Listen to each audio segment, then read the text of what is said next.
Hello everyone, and welcome to another episode of Spooky AF. My name is Rob, and I'm joined by my lovely co-host Suz. Suz, how are you? I am okay. I am recovering from a wicked bout of broad food poisoning, and therefore feel a little bit like I've been hit by a lorry. But other than that, Yeah, I'm you've been okay. kind of going through the rounds the last few days. Oh god, when you were messaging me as my plane was landing back in Dublin, I was just like, I am a shell of a human. Oh my god, like I am. Ooh, I was Yeah, it hurt. didn't sound like you were having a good time, but hopefully you're feeling better now, so... Well, you know what we haven't gotten to talk about yet on What? the pod that makes me so happy is that I got recognized out in the wild for this You did, podcast. which is bizarre to me. Like I was at a work event, which is even funnier. But a work event, but not at the place I work. It was at another, it was at a secondary. It was location. offsite. It was offsite, But I was there, in my capacity as part of my job. But this like lovely woman walks up to me and she's like, would you describe yourself as spooky AF? And I swear to God, my eyes just like turned into dinner plates because my first thought was, lower your voice, child. What? Keep it secret. And then keep wondering it if you're having a stroke. Well, I did, because I was like, oh my, I think my first response was, holy shit. She was like, yeah, I just heard your voice and then heard somebody say your name and I just knew it had to be Nice. you. And to me, this girl is so cool looking. She has like the coolest outfit. Like her makeup is on fleek. Like she's just so slang. And she was just like, yeah, like we listened to the pod. It's great. Like, and I was just, I can't. The fact that not only do we have listeners, but I've met one in the wild is like so amazing. So shout out Siobhan. Hello. Hello, You're Siobhan. great. Thank you for listening to us. That's great. We have a fan. Yeah, we really appreciate it. We have because I was kind of convinced that all of our downloads are like Macedonian bots. I mean, to be fair, if they are, fair play to them. Like that, I'd welcome that. But apparently, it's Yeah, I mean, Macedonian I don't bots know. and Siobhan. And Siobhan and possibly her Very D&D good. group, which is great. So, yeah, you're fantastic, and it was so sorry if I seemed bewildered when I was talking to you because I was just literally so shook. So if for some reason I mispronounced your name, I'm so sorry. You're fantastic. But like, I was literally like, I do love though that there is an established D&D group now that listens to us. I'm I'm gonna have to bring this up Yeah, in my oh, D&D group and be like, you see how other D&D groups listen to? I just think I remember when I messaged you, you were like, what the fuck? Because I was like, thank God this is... You messaged me. Wild. I think Absolutely I wild. was. So, no, sorry. I actually know for a fact. I was in a meeting when you messaged me, and I glanced at my phone and I saw that, and I was like, "Well, I can't deal with this now." Yeah, you're just like, I'll get back to this later. I think I was literally in a meeting talking about like a report I'd written, and I was like, "I need to come back to this." Yeah, you're like, this is gonna take more of my attention than I currently have. Oh, It was like I was having an out of body experience while it was amazing. happening. Well, I'm glad that you got to experience that because I don't know how I would have dealt with that, being the like very socially awkward person I can be sometimes. I probably would have been like, "Oh God, I'm sorry you listened to us." You'd be like, are you receiving the help? Really, you need? listen to us? There are so many other like good podcasts. Yeah, sometimes I listen when I'm doing the edit of these episodes. I can always tell at the start of an episode, like some of them sound like fever dreams, and Yeah. other Oh, ones yeah. there's a bit of light in them. Well, we have we always really enjoy this, and by the end of the conversation, we're just jibber jabbering, and then when we go to upload our like individual voice files onto our like podcast drive, it's when we look at like the folder names that we're like, oh, we have strayed far from the light, Simba. Yeah, I think it was the last time we recorded. We spent a few minutes going through the names of the folders, and I think we just got to a point where we both just collectively agreed we didn't need to read them anymore. It was just like, we're done now. No, we were like, you know what? Those are none of our business anymore. They kind of live in their own world now, and that's fine. Yeah, like we don't dig back through the histories. The only other thing I wanted to raise before we get started is we had a friend over last week and we watched One Battle After Another, right? That is Sean Penn is the most upsetting character in I that. haven't seen it. Oh my god. Oh my god. He's got a visible boner for way too much of it, and it's plot relevant. No. And I'm not ready for it. However, it does really make fun of like conservative white supremacists. Okay, well, which is always a good time. I've come back around now. Yeah, you're like maybe. But yeah, so anyway, it is a good film. I don't want to watch it again. Fair.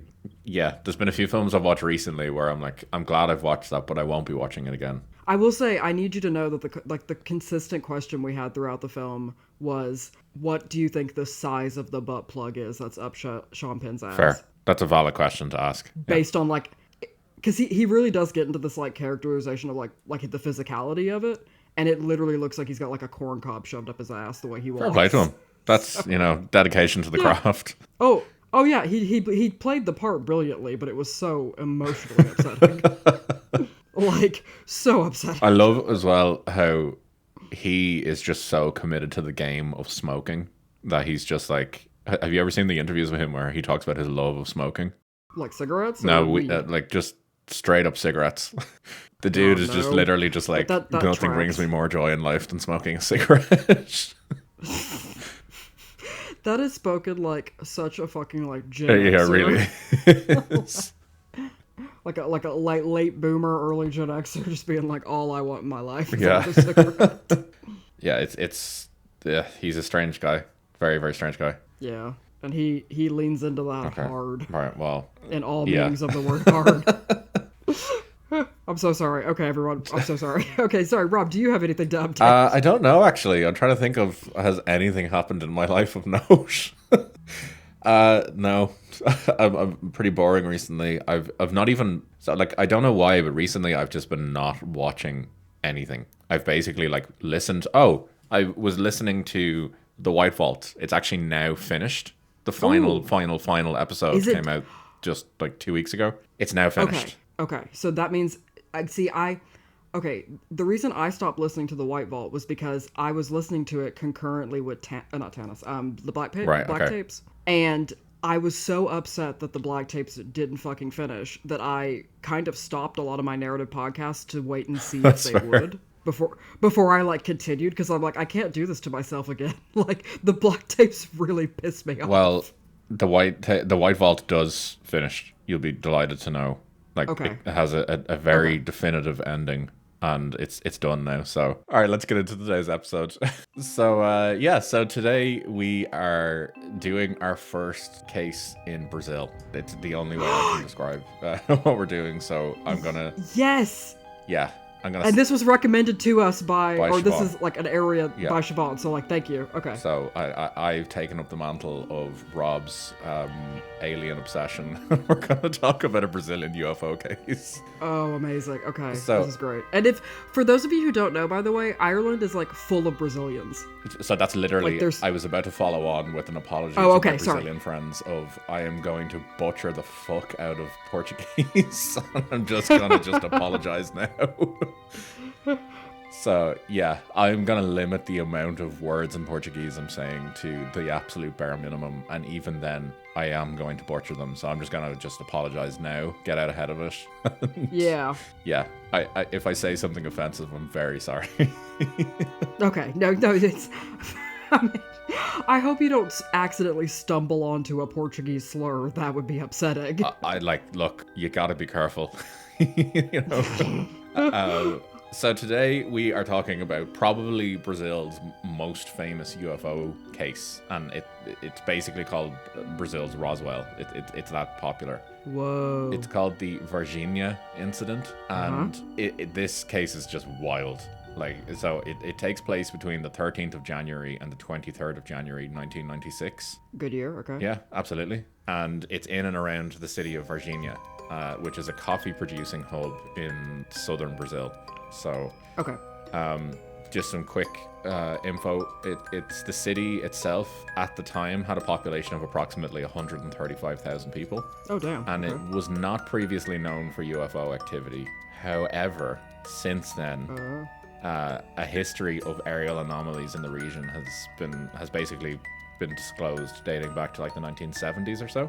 Oh, okay. So it's an interesting enough spot, and I suppose the kind of socio-political context in Brazil at the time as well is the mid 1990s was kind of marked by like a transition in Brazil's kind of government, leading from a more military focus to somewhat more of a democracy. And I saw like a very interesting way of describing it, in that there was a lingering public distrust of official institutions. Can't I mean, love to see it. Yeah, for sure. Absolutely.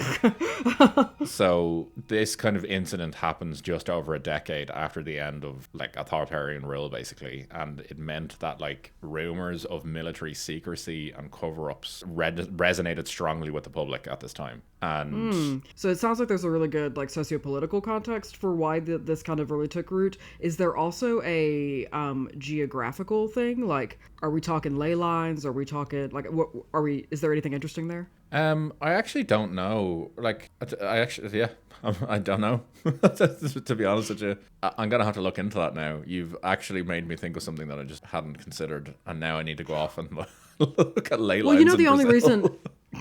the only reason it made me consider it was kind of some of the geographical, paranormal or otherwise features was because of in Uncanny when they were talking about that Scottish UFO case, and they think it was because of like the nuclear power plant nearby or something, or some whatever rare metal power plant or something. So I will say that like South and Central America is like a UFO hotbed. Like it's basically the most amount of UFO cases I think reported outside of the United States is in South and Central America.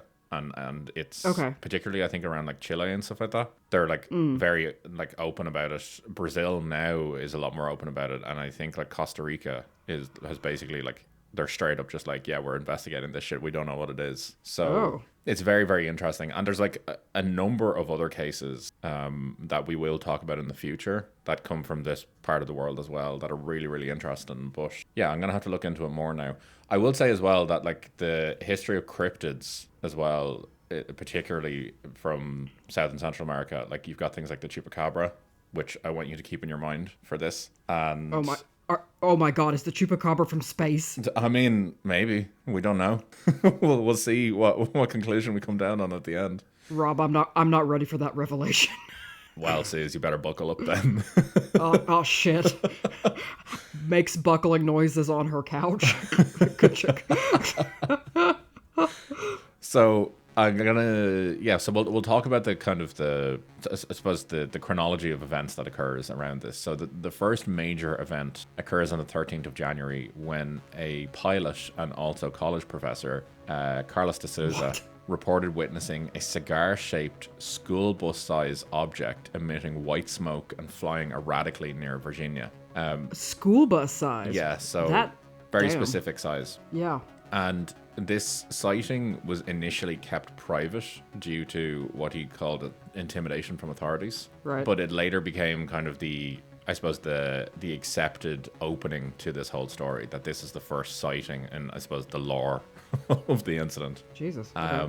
Going forward then a week to the 20th of January 1996, we have another sighting, that the main focus of this whole story that we will talk about, and then it ends then sighting wise and such around the 26th or the 23rd of January, as I said. So we're talking about a very specific time window here.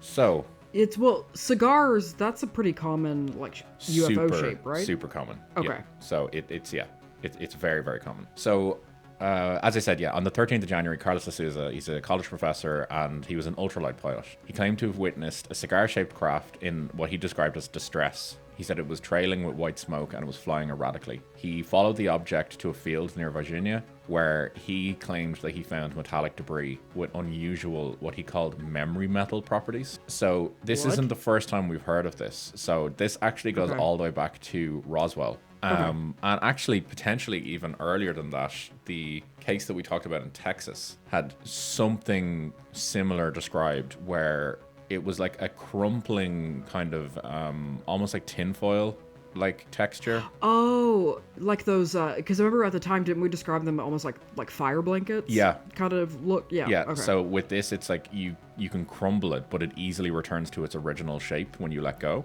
Right. And it's called memory metal.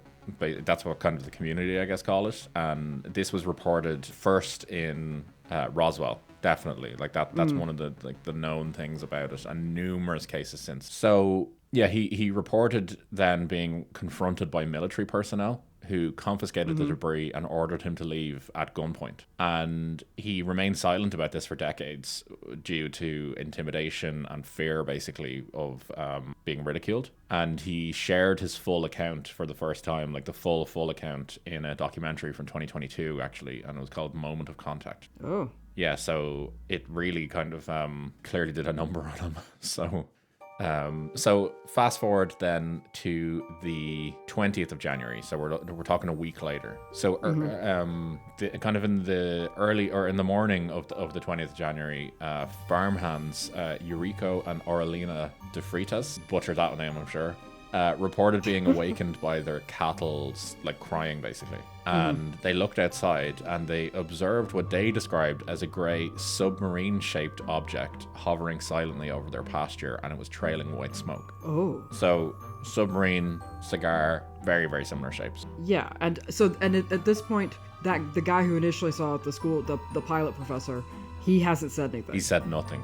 So there was no way they could have... No, as far as they're concerned, okay. This is the first time they've ever heard of this. Okay. So the object, they claimed, lingered for nearly 40 minutes before disappearing towards Virginia. And their account basically has been corroborated by other rural witnesses, and it's kind of become a key element to later aspects of the story that I'll talk about. So just, I suppose, to just refresh here, basically this object was seen a week beforehand. Some bits of metal and debris were coming off of it, but it didn't seem to crash or anything like that. But the military got involved and basically confiscated materials. A week later, the same object then is seen hovering over fields, and it's near cattle, and again hovers off the white trail of smoke heading towards Virginia again. So both cases, it was seen heading in the direction of Virginia, like a week apart, basically. So it seems to be just in the general area. So on the afternoon then of the 20th of January, so we're on the same day, a week after the first sighting,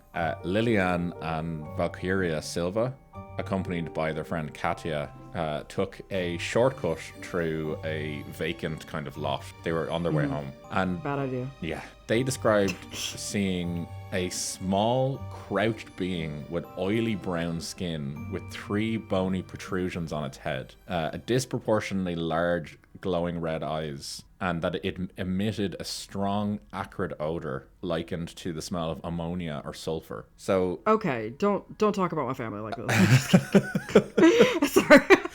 My cousins don't appreciate on this. Suz's bingo card for Rob this week, don't talk about my family. Don't talk about my family like this. So the girls fled in terror, obviously, and fair enough. Wait, the guy didn't? The girls, sorry, is Lilian, Valkyria, and Katia. So it's 3 girls. Oh, okay. Sorry, I thought I heard a male name. No, Okay, apologies. Yeah. So the girls fled in terror, and they initially said that they thought that they had seen the devil. Right. So their mother, Louisa, she returned to the site and reported finding a lingering smell and a strange footprint, but there was no additional kind of evidence there or anything like that. She had no kind of... There was nothing else, basically, that she could see. So I have a weird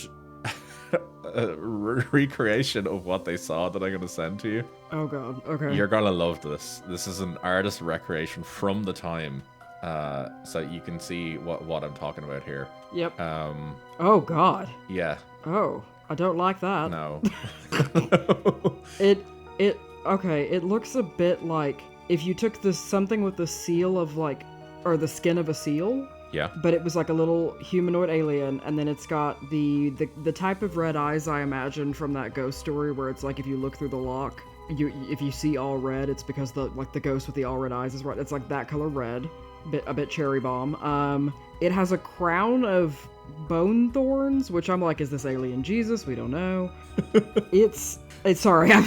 I don't know. It's not. Did I just break you? You did. Okay. Yeah, I have no idea. It does look like something that would appear on an early episode of the X-Files. It does. It Like actually something does, that yeah. like skit. Oh, I think the way that it can be described in its movements is skittering. So I'm really glad you said that, because Oh god. sorry, I said they were girls, so they were aged between 14 to 22 years old. So the women, Girls to young women. girls to yeah. young women, they actually described, before they ran away, they said that the creature itself seemed to be wobbly or unsteady, and they associated with it potentially being injured or sick. But obviously they ran away, and they told their mother that they'd seen the devil. Or just fucking hammered on micheladas. Or that too. We'll never know. Yeah. So We'll never know. yeah. He was rolling up to like Jimmy Buffett's Cheeseburger in Paradise, like 5 o'clock somewhere. Oh, yeah. That boy had a margarita and he was not doing well. Anyway, sorry. Okay, the girls run home, tell their mother. Yeah, so they basically they don't know what is going on, basically. So then, just to note, then in like later in the evening, then there was an unusually strong hailstorm that then struck the town, Virginia, and it caused widespread damage. I've just seen it noted a few times that there was a weird hailstorm that they don't usually experience. It happened, and it's become a point of note, basically, throughout this, which is interesting. Yeah. So basically, then what happens then afterwards is kind of up to, I suppose, interpretation. So there's been a few different, I suppose, accepted stories that happen after this, basically. And I'm gonna try to make some sort of cohesive timeline here, because there are multiple different accounts of what happens after this. So yeah, so as I said, the girls saw this and didn't know what was happening, basically. It's since come out then that much earlier in the morning of the same day, 5 eyewitness accounts reported a strange creature to the fire department. The call was made around 8 a.m. and the fire department arrived, and it basically they couldn't really see any sort of creature. They kept looking around, and they claimed that they did find some creature hiding, but it managed to basically evade capture, from what I understand. Okay. So that's one. So I've seen one story claiming that, and then I've seen another story saying the exact same thing, but it says the firemen did capture the creature. Right.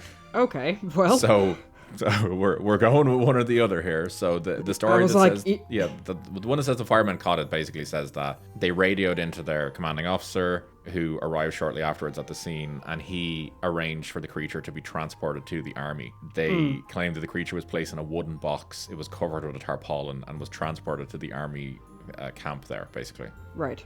So yeah, there's that. Okay. There's then been other stories then that a jogger who was out running at the time observed soldiers around the area, which they said is unusual. And the jogger noticed that the soldiers were dressed in camouflage and they were carrying rifles. And the area that this was reported in is allegedly the same area that the fire department apparently captured the creature, the first creature sighted. Oh, okay. So again, not sure here if this is true or not, but it's been reported that the jogger claimed that they heard gunshots, suggesting some sort of confrontation. And I mean, yeah, so we're not sorry, sure. I was gonna be snarky, but yeah, I just okay, sorry.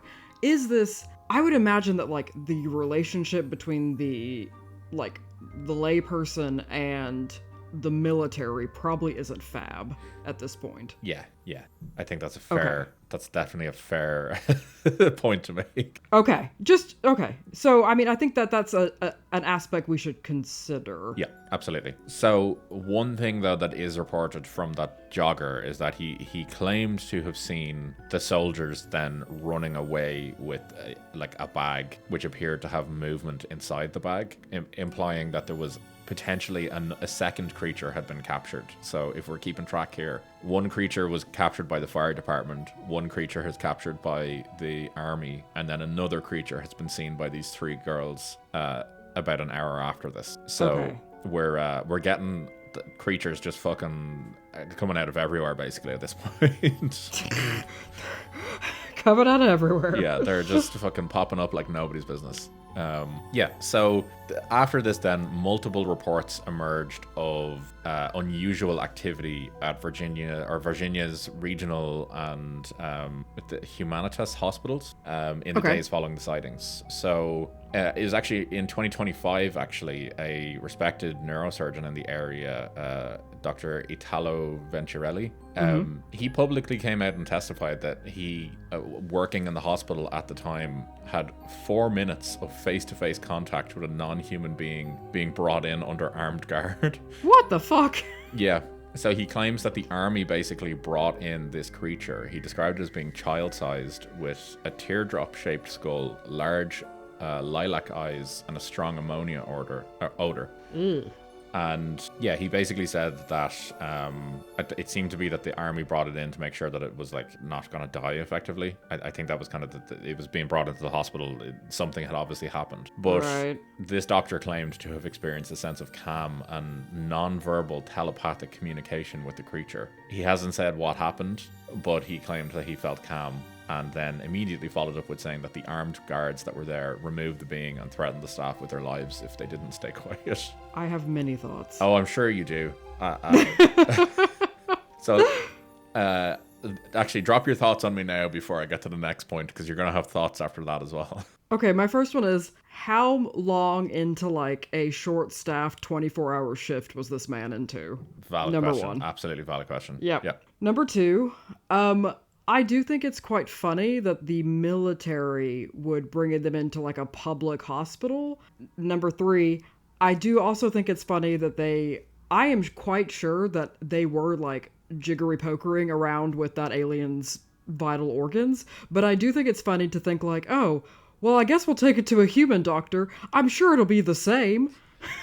I mean, like, it kind of speaks back to the point that you made, though, about the military maybe not potentially being the top tier at this time. And yeah, fair enough. Maybe it's a case of kind of stumbling around in the dark. I mean, I guess it's better that they brought it into like a neurosurgeon or neurologist, because I mean, I guess they could have brought him into like an ear, nose, and throat doctor or something. And True. But like, I don't know, does he's got allergies, I guess? Yeah, he's got mad red eyes. Yeah, Jesus Christ. Here, take this nose spray. He's been smoking some of the devil's lettuce.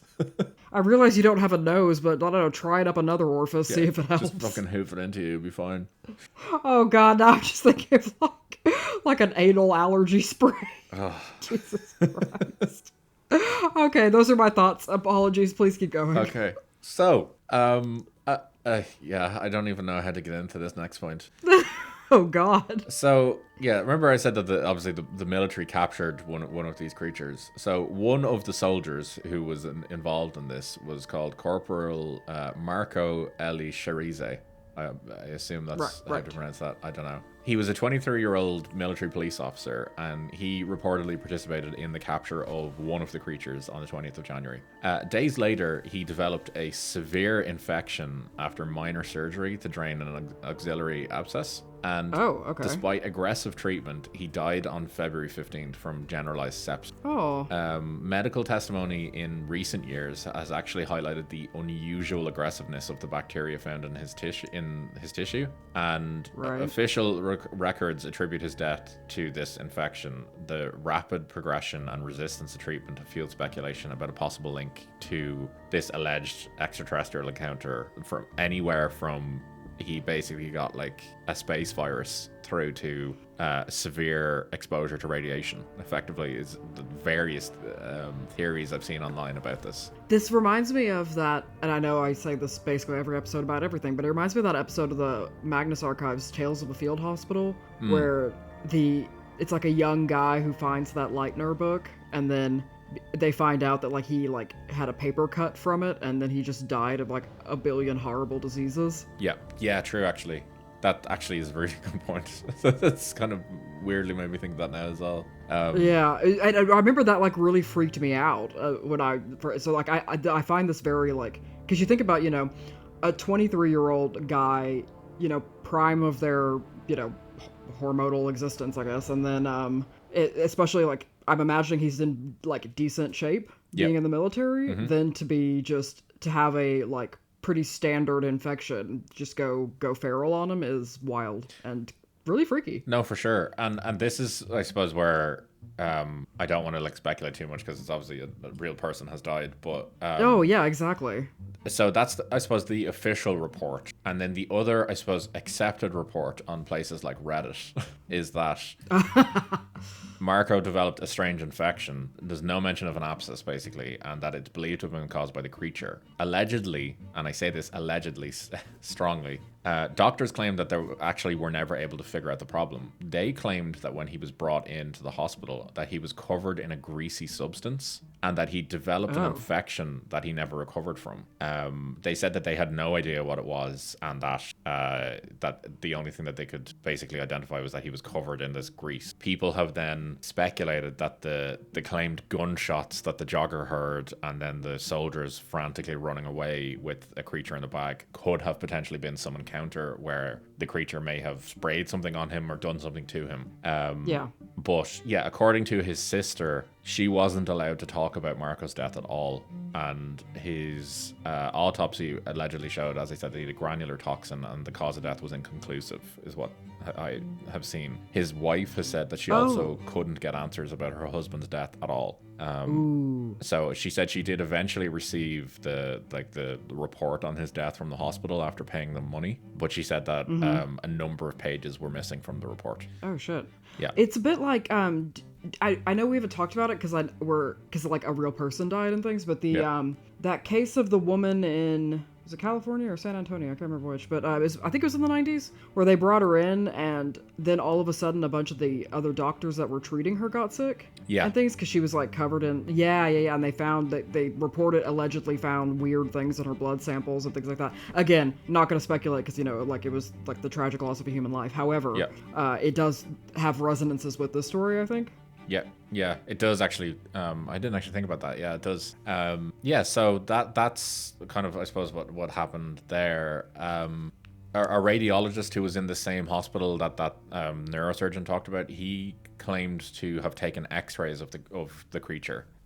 He then claims that the army brought a body bag in, and he basically like took X-rays of a dead creature. And he says that he wasn't allowed to look at the images of the X-ray himself, though. And then he says that the smell of the creature lingered for days, even after they disinfected the area.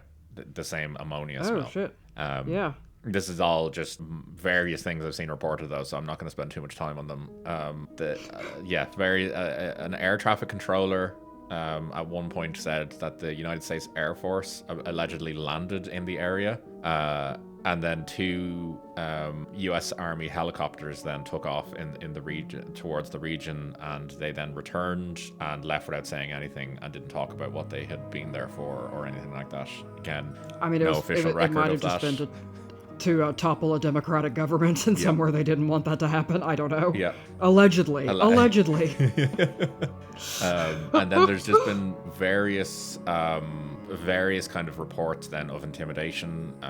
The mother of the girls that saw the alien claimed that 4 men in black suits came to her and offered her a briefcase of money for her silence. She claims that she turned them down and threatened to call the police on them, and then that made them leave. And then I love the follow-up quote that I saw of her saying that she said they were foreigners. Okay. So I think the implication there is that they might be the men in black. I don't know. Yeah.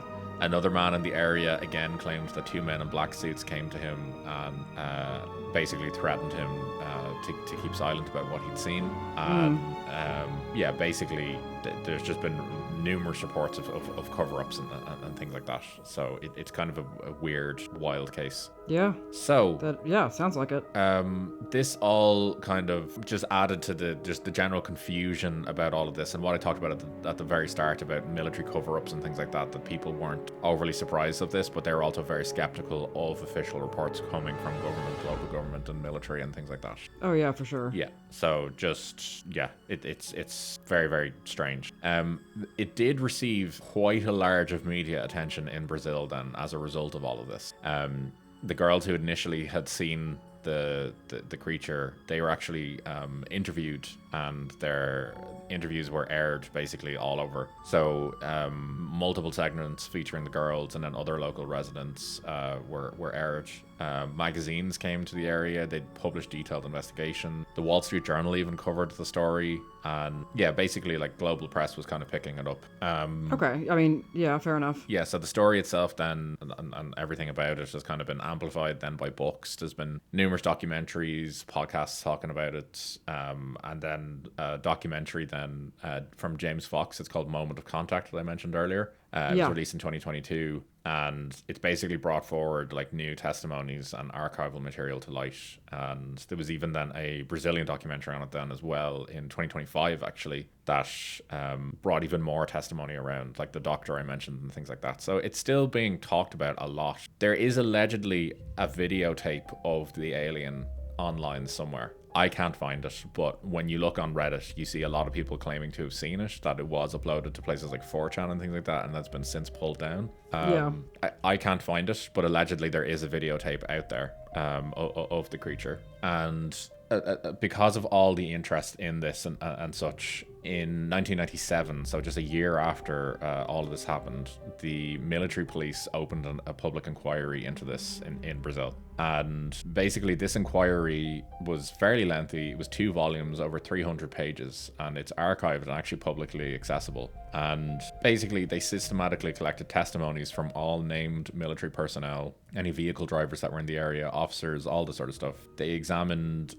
all the like logs, any documents that were linked to it, hospital records, and basically we're just trying to determine whether any military operation itself involving the capture or transport of either a human or non-human entity had occurred. Yep. And their report concluded, shockingly, that no military operation involving extraterrestrials took place in the area. The presence of army trucks in the city was due to scheduled maintenance at a local dealership. The creature seen by the 3 girls was not a creature. It was, I'm going to come back to that. Oh, God.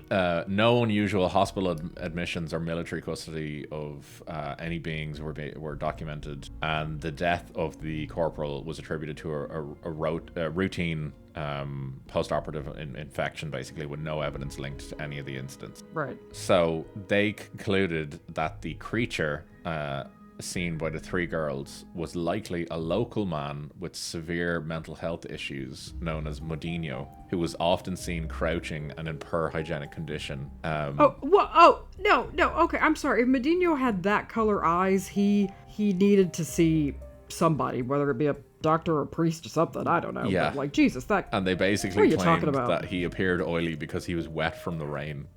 Okay, we are 2 people who live in Ireland. We are often wet from the rain. Yeah. I have never come in wet from the rain, and my husband go, "Oh, how oily you look." Yeah. Like, that's just not what happens. And Jesus Christ. Just to really hammer home how much they're reaching with this. Oh, God. Some officials also suggested that the creatures that were seen at the hospital, they're apparently explained by the presence of a pregnant couple with dwarfism who were receiving medical care at the time. And that is actually in the report.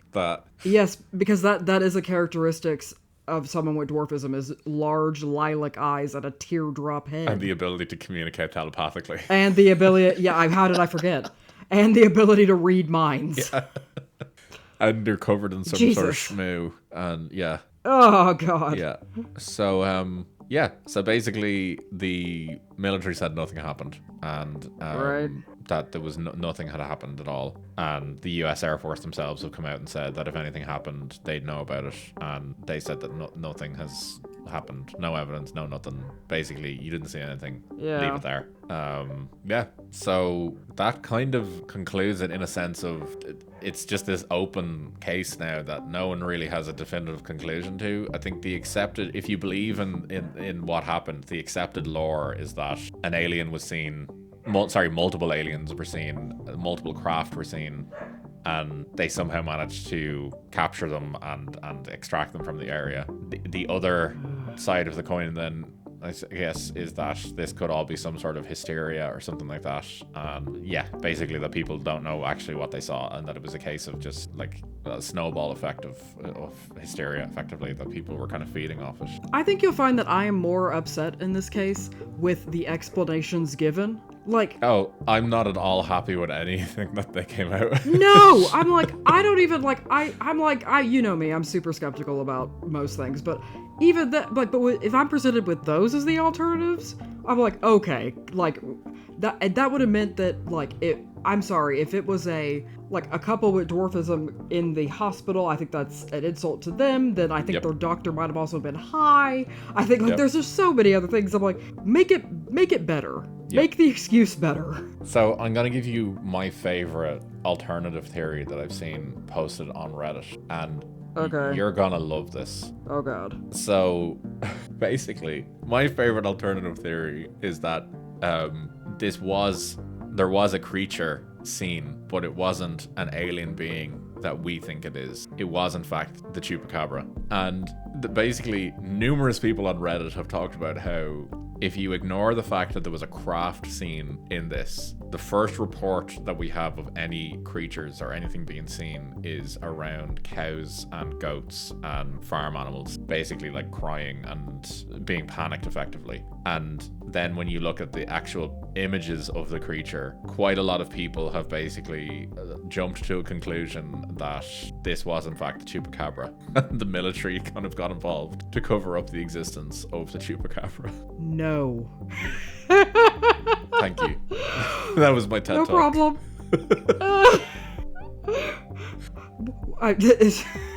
Look, you in the TED talk, and then you're the only one in the audience doing the Shia LaBeouf clap.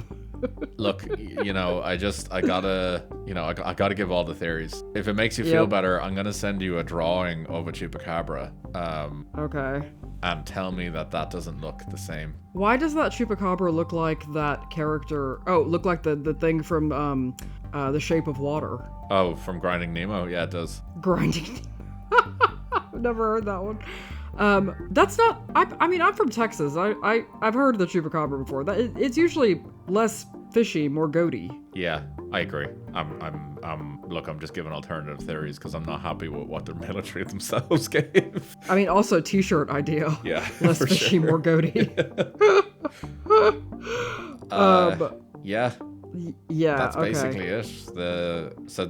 People still talk about it. As I said, there's still documentaries being made about it. And yeah, I suppose the conclusion that I've seen put nicely was that whether it's interpreted as a genuine encounter with non-human intelligence, or it's a case study in mass hysteria, or the reflection of a narrative in shaping collective memory, it's still just this weird case and a mystery that kind of just no one seems to have the answers to, except for allegedly the military with their video footage and shot alien bodies. Yeah, Jesus. Yeah. I mean, that's pretty wild. Honestly, I thought it was gonna be more in the like Amazon forest area. Mm-hmm. Yeah. No. But it's kind of happening in the same places that it happens in like America and kind of like farm country. Yep. Yeah. It's kind of wild. Like when you think about just the series of events that has occurred and all of this. Yeah. It's a weird case. It's weird, and that is why it's called Brazil's Roswell, because it's just so well known that it is basically like the definitive Brazilian UFO case, and it's just wild. I mean, I really enjoyed that, but I'm really offended on behalf of that like unhoused man. Yeah. I don't think it's like it's just such a weird reach to go where they've just found this random dude who's clearly struggling in life, and they're like, it was him. Yeah. It was definitely him. Yeah, the really strong smell of ammonia, the like fucking bright red eyes, the like brown oily skin. Yeah, that was him. Oh yeah, that's definitely Larry. Yeah. Also, that 3 girls who live in the town and clearly know who he is also were like, no, it was the devil. I don't think so. Oh God. Yeah. No. So all right. Well, that was good. Yeah. Jesus. It's a weird one. It's a really weird one. And I think this is our first time in Brazil, I believe. I believe so. I if we have, I don't remember. So we'll say it is. We'll say Oh, does that mean we're now at a point in episodes where we just don't remember shit? Oh, yeah, trust me. Only for I have a list of topics, podcast episode titles. Like, there has Yep. been numerous times where I've gone to research something being like, oh, yeah, this would be cool. And then, like, after reading for about 5 minutes, I'm like, wait, this sounds familiar. Then I go and look and I'm like, oh, yeah, we have an episode on this. Oh shit! Damn it. Yeah. I mean, so- I do search through them, but then sometimes I still am like, I should just triple check with Rob because I could have easily missed something. Yeah, there's been a few times where you've messaged me being, just checking, have we done... Yeah. Yeah, exactly. Can you confirm for me that you've never heard? And then I tried like describe it really vaguely to keep the mystery though. Yeah. So, Yeah, it might have to get to a point soon where we're just gonna have to be just like, fuck it, we just need to know what each other's doing.